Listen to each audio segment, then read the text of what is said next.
Find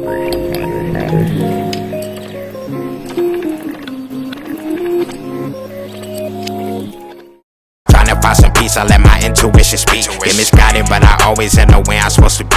Put my faith and trust in God and do my part, so we gon' see. In a broken heart, they never give me pain. My nigga caught me by surprise. I can see you hate me through your eyes. I already know the truth about this shit, so tell me lies. Try to do the damn impossible.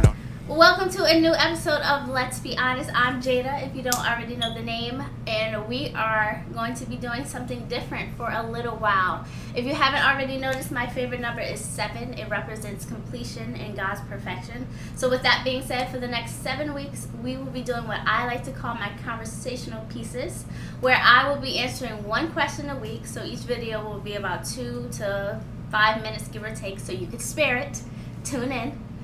The purpose of me doing this is for you to better get to know me and the podcast. I know for me, if I'm not connected to something in any capacity, I am not participating at all. So I want for, hopefully, at the end of these 7 weeks, we will be so connected and bonded that you want to be my friend and you will be motivated to watch the podcast, and even better, you'll tell someone else to watch it. So I have my good buddy, old pal back here, Kari, to ask me the questions, and that is for me to not feel like I'm talking to the camera by myself, and to also get comfortable with speaking in a more off-guard space when other people are present. So let's get started. Right. So how and when did you decide to start a podcast, and why? Okay, nice and easy, I guess, right? So the podcast came during the pandemic. At the time, I was talking to a guy that I had the hugest crush on for the longest time.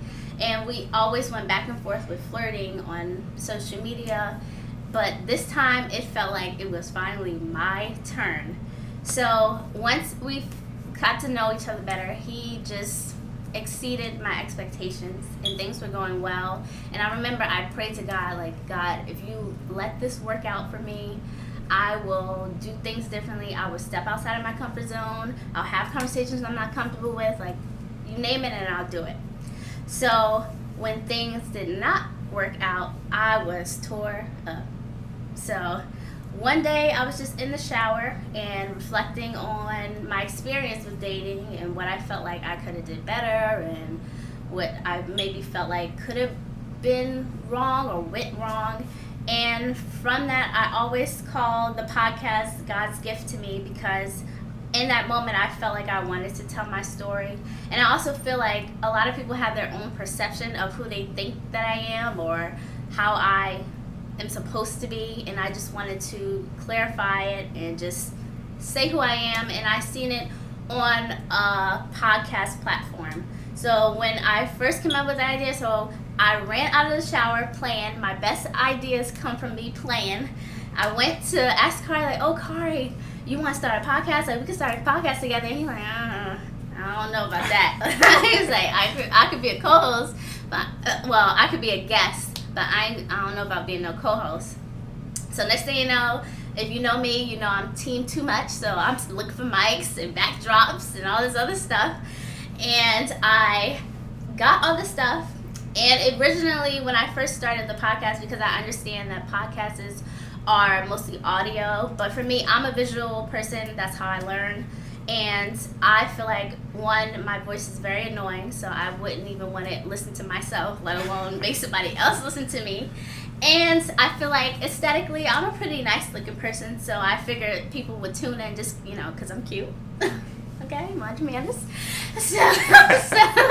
So I wind up saying I was going to do both, but I kind of let that fade off. So that's pretty much how the podcast really came about. But let me tell you something about how God prepared me for this very moment. So in the 8th grade, I've never been big on sports. So in 8th grade, there was a radio and TV broadcasting club. And where I live, there are 3 middle schools. So the program was offered to all 3 middle schools. So you had to write an essay to be accepted in. So I wrote my essay. I got in, and I think it was maybe like every Wednesday after school, the bus would come pick you up, take you to the high school, because that's where they had like the studio, because they did the morning news. They got their own like radio station and stuff like that, and they would teach you everything you needed to know for in front of the camera and behind the camera. And in high school, I took radio and TV broadcasting for 2 years. And on the second year, they were going over like what colleges you can go to and what major you would want to if you wanted to take a career path in this. And I said, I'm not doing that. It's way too competitive, and I ain't gonna get no job doing this. So I just ixnay on that. I didn't think that I was gonna be using this, but look at me right here using it. So really, yeah, it was a joke and good timing.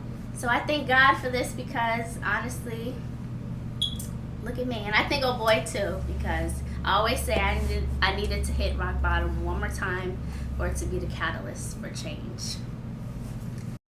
And it's toxic, every motherfucker preaching nonsense. Not the righty type, it seem like niggas let her pop shit. My fans are pressing me like every week for me to drop shit. Can't say my depression is the reason.